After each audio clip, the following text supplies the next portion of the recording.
Who's the main bad actor in all of this?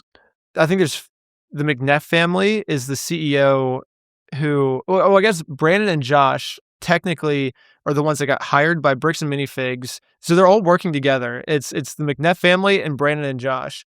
And they like to say that they're separate, that they have no relation to each other. But we found out someone dug in the newspapers from like the 1990s or something. And Josh and the CEO actually went on a Mormon mission trip together. And when you're on a Mormon mission trip, like you're not allowed to separate rooms for like 3 months or something, or 2 years. I don't know how long Mormon mission trips are, but from what I've heard, you can't even shower because they're afraid you're like doing sinful things in the shower. So you have to shower with the door open. So there's no privacy when you're on your Mormon. So these guys are closer than any two human beings can be, pretty much. And it's funny now they're saying like, oh, we're completely separate. Like we're not working to. So it is kind of just like one entity of these people. Like they're just this. So it's Brandon, Josh, and the McNeffs. The McNeffs are the CEOs that kind of hired Brandon and Josh to take over these stores illegally. And yeah, so I guess that's who it is. And then the police department as well. Yeah, I mean, there were some cool police officers. But then they lied. I mean, they changed the story. Like they have no goal of making things right. It's just protecting them. Yeah, it's hard to tell who the good police officers and bad police officers are. Like there were definitely some good police officers who would like in the body cam, you can see they're like pushing back. They're like, wait, we can't do that. It's illegal, and they're like fighting back for like us, like behind the scenes, which you can see in the unredacted footage. But most of the police officers I feel like kind of sucked. Yeah. Speaking of that, why did so much footage get redacted? And then how was some of it leaked?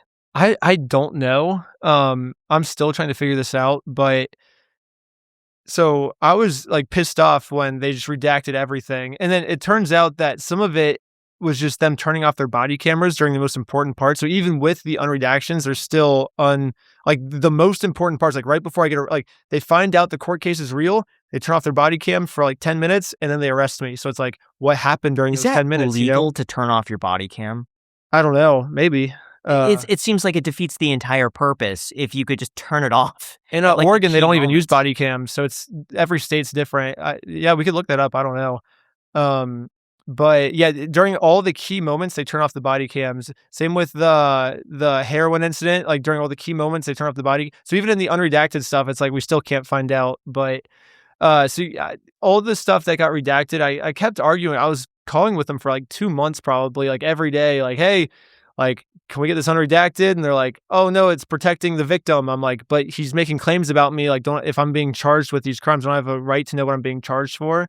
And they're like, yeah, but if we tell you, then I actually show up to court and I'm like, I don't even know I'm in court right now. Like, you guys redacted all of the claims against me. Like, can you guys please tell me why I'm here?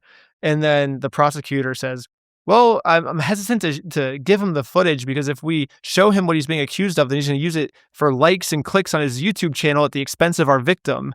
And it's going to hurt our victim if we tell him what he's being accused of. I'm like, well, then what am I doing here in court, And they're like, okay, we'll schedule another court hearing. Why represent yourself, though? Why not get a lawyer on your behalf to maybe argue some of these claims that are against? I don't know, because I think the whole point of the video was to show, like, it's like standing up to the bully with no resources. Can the little guy stand up to the big guy?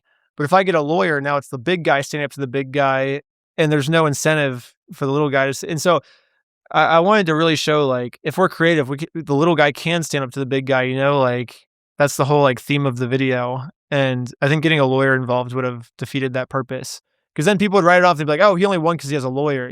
Not because he's right, or not because he was creative, or not because he stood up for himself. He only won because he had to hire someone to stand up for him, And so I think it just completely defeated the message. Is there anything that they could offer you to just say, all right, you know what? I'll shake hands, put this to rest, and I move on? Yeah, I would love to move on. I thought I was going to move on a long time ago. I didn't think they would. I thought they were going to do the right thing a long time ago. First, they have to look at, like, give us the inventory, because they still haven't given us the inventory yet. That way we can see where the sets are, Still haven't done that. Second thing, probably like end the lawsuit against us, because like that's just silencing criticism, so like stop that. That sucks. Well, I guess basically if they said they were sorry, they would end the lawsuit, because by them doing the lawsuit, they're saying like, we want to silence you. The next thing would be I think I want them to do the chicken dance. I think that would have them show they're sorry. I think that's something we said in one of Who our does videos. the chicken dance? I think all of the bad people at Bricks and Minifigs that caused Brian harm and the American Fork Police. I think if they did the chicken dance, that would show that they're sorry. And what is it? What is the chicken dance? I don't know. But I think you probably look it up on YouTube. Probably Okay. you go like this or something. You go like this. Clap your wings. Yeah, because we had it in the contract that they signed. So they signed. They have to do it already. But yeah, I think that would be like a good way to show them that they're wrong and that they're sorry. I think that would be proof that they're sorry for me. Yeah. Would you like them to be sent to jail? No, I don't think anyone deserves to go to jail except for like maybe like murderers and like rapists and stuff. Well, it depends. I think jail. I don't like jail as like a punishment thing of like, oh, you did this bad thing, so now as punishment you're gonna go to jail. I think that sucks. I think if anything, that just makes the problem worse because don't people that go to jail come out even like worse people, you know? So I think jail though is effective at holding someone back from doing something bad. Say there's a out there like killing people, right? By sending him to jail, you're gonna save people's lives, you know, because now he's not out on the streets like people. So if Bricks and Minifigs looks like they're gonna keep doing this to people and like keep stealing people's like life savings, how there's a pattern of them doing this to multiple franchises. If they're gonna keep this pattern of behavior without any sign of improvement, then jail might be a good way to keep them away from the public to keep screwing people over. You know what I mean? But like if they've learned their lesson, they're like, hey, we actually want to become a good, productive member of society now. We want to stop scamming people and we want to start helping people. Then I think there's no reason for them to be in jail, you know, because like I don't care about like revenge, you know. I don't know. I think jail as a revenge thing is stupid, but as a way to like keep them safe from harming other people, I think it can be effective, I guess. Can you find any sympathy within your heart for the Bricks and Minifigs executives? Right now, no. I've tried so many times. I guess if they're willing to talk to me, I'd still be down to talk with them. I think it'd be so funny. Me and my friends always joke about this. How funny would it be if we both just get set up to like lie detectors, you know, and just have a like hour-long conversation, like no cuts or edits, you know, we just sit down, like me and Ammon both with lie detectors, and we just have a conversation and just talk out the whole thing, you know.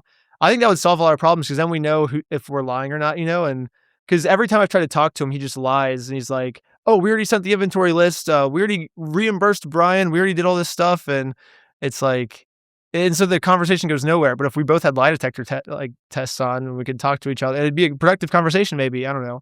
But I think if he's down to willing to have a conversation with me, I'm still down to give him like a 30-second chance. You know, I think everyone deserves like a 30-second chance. And yeah, but so far, every time I try and talk to him and I'm like, hey, let's solve this, it's just, I'm calling the cops on you, you know, and like, if you want this back, you got to sue me, but it's not going to be worth it for you because then you're going to lose even more money, you know, and so that's what every conversation with me and him has been like. So, yeah, I mean, so at this point, it's kind of like, oh, I've given you every chance. Like at this point, you've screwed yourself, you know, but I'm always willing to help him get out of his situation. How do you predict this will all end? Shoot, I think he's going to destroy his whole company. And I think he's not going to admit he's wrong. I think even like we'll keep saying like, hey, we'll work with you, you know, and we'll try to make things right. He's not going to accept it. He's going to destroy his whole company. I think the franchises will all be forced to rebrand to something else and hopefully survive this, I guess, is the goal. Because now it's kind of getting to the point where it's like, okay, like we've already destroyed corporate. Like, how do we save the franchises now? And I think the only way to save the franchises is to have them rebrand to their own thing. Now, I gotta say, one thing that I've noticed by talking to a lot of entrepreneurs is that all of them want to use AI, but they don't know how it'll actually work inside their business. Like, it's one thing to use AI to write an email, but it's another to have it handle incoming calls, set appointments, answer questions, and talk to customers in real time. And that's where today's sponsor, 11 Agents by 11 Labs, comes in. It's a platform that lets businesses build real-time AI voice agents for sales, support, operations, inbound calls, and more. What's really impressive is just how fast it is to set up. You could launch voice agents in minutes, and they could speak in over 70 languages. Here's an example. ¿Podrías decirme qué tipo de ayuda necesitas? It also works with tools businesses already use like Salesforce, HubSpot, Zendesk, Google Calendar, and Twilio. So instead of having to change up your entire workflow, it fits right into the systems that you already have. And you could train these agents using your own knowledge base, SOPs, and policies. That way, the responses seem consistent within your business instead of just sounding generic. Plus, with expressive mode, they give you way more control over the tone and delivery, so the conversations sound way more natural and human. So try out 11 agents by going to 11labs.io/icedcoffeehour to get started today for free. Again, that link is down below in the description. Thank you so much. Now let's get back to the episode.